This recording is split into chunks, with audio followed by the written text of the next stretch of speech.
Ang Pangulo po ay nasa bansa natin ngayon, sa Pilipinas, nagtatrabaho, samantalang ang Vice Presidente ay nawawala po at nasa ibang bansa. Right, opo. I perfectly understand that. In fact, hindi ko naman din gusto talaga na magstay dito. Pero as Vice President, may duty din ako sa isang kababayan natin, isang Filipino citizen who is held against his will dito sa ICC Detention Center. So, wag na nating isipin na tatay ko siya.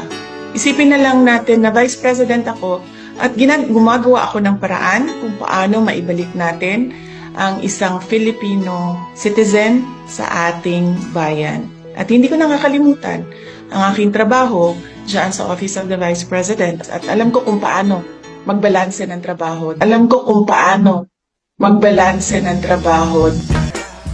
Anong gagawin natin? Anong gagawin natin?